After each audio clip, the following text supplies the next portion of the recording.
రెండవ రాజుల గ్రంథము 22వ అధ్యాయము 1-20 వచనములు. యోషియా ఏలనారంభించినప్పుడు 8 వాడై యెరూషలేమునందు 31 సంవత్సరములు ఏలెను. అతని తల్లి బొస్కాతు ఊరివాడగు అదాయాకు కుమార్తె అయిన ఏదీదా.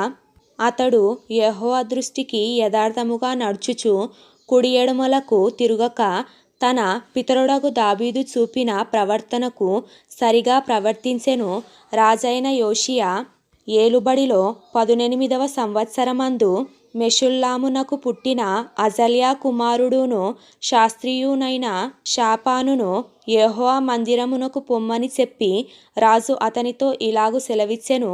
నీవు ప్రధాన యాజకుడైన హిల్కీయా యొద్దకు పోయి ద్వారపాలకులు జనుల యొద్ద వసూలు చేసి యెహోవా మందిరములో ఉంచిన రొక్కపు మొత్తము చూడుమని అతనితో చెప్పుము. యెహోవా మందిరపు పనికి అధికారులై పని జరిగించు వారి చేతికి ఆ ద్రవ్యమును అప్పగించిన తరువాత యెహోవా మందిరమందలి శిథిలమైన స్థలములను బాగుచేయుటకై యెహోవా మందిరపు పనిచేయు కూలివారికి వారు దానినియ్యవలెననియు, వడ్లవారికిని శిల్పకారులకును కాసే పనివారికిని మందిరమును బాగుచేయుటకై మ్రానులనేమి చెక్కిన రాళ్ళనేమి కొనుటకును ఇయ్యవలెననియు తెలియజెప్పుము. ఆ అధికారులు నమ్మకస్తులని వారి చేతికి అప్పగించిన ద్రవ్యమును గూర్చి వారి యొద్ద లెక్క చూపుకొనకుండిరి. అంతటా ప్రధాన యాజకుడైన హిల్కీయా యెహోవా మందిరమందు ధర్మశాస్త్ర గ్రంథము నాకు దొరికెనని షాపాను అను శాస్త్రితో చెప్పి ఆ గ్రంథమును షాపానునకు అప్పగించెను.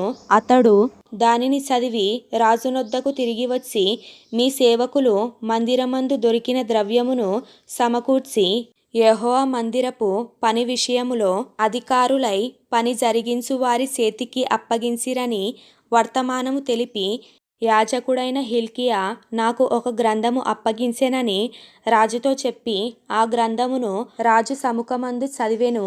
రాజు ధర్మశాస్త్రము గల ఆ గ్రంథపు మాటలు వినినప్పుడు తన బట్టలు చింపుకొనెను.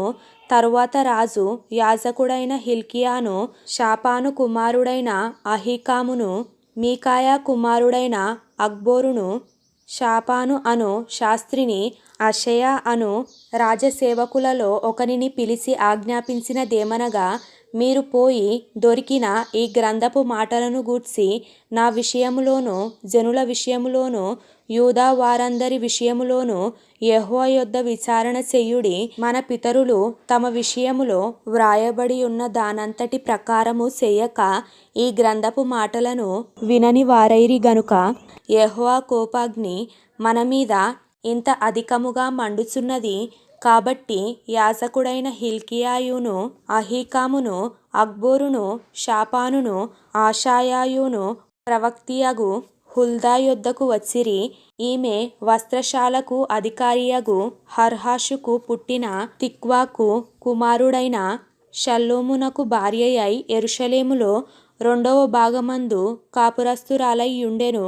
ఈమె యొద్దకు వారు వచ్చి మాటలాడగా ఈమె వారితో ఇట్లనెను, మిమ్మును నా యొద్దకు పంపిన వానితో ఈ మాట తెలియజెప్పుడి.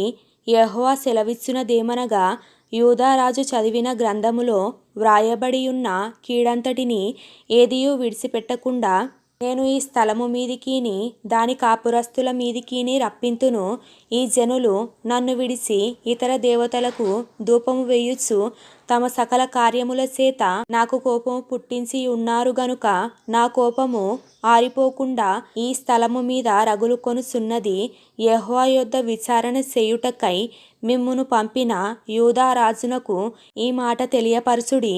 ఇశ్రాయేలీయుల దేవుడైన యెహోవా సెలవిచ్చునదేమనగా, ఈ స్థలము పాడగుననియు దాని కాపురస్తులు దూషణాస్పదులగుదురనియు నేను చెప్పిన మాటలను నీవు ఆలకించి మెత్తని మనసు కలిగి యెహోవా సన్నిధిని దీనత్వము ధరించి నీ బట్టలు చింపుకొని నా సన్నిధిని కన్నీళ్లు రాల్చితివి గనుక నీవు చేయు మనవిని నేను అంగీకరించి ఉన్నాను. నేను నిన్ను నీ పితరుల యొద్ద చేర్చుదును. నీవు నెమ్మది నొందినవాడవై సమాధికి చేర్చబడుదువు. నేను ఈ స్థలము మీదికి రప్పింపబోవు కీడును నీవు నీ కన్నులతో చూడనే చూడవు. ఇది యెహోవా వాక్కు. అంతటా వారు ఈ వర్తమానమును రాజునొద్దకు తెచ్చిరి.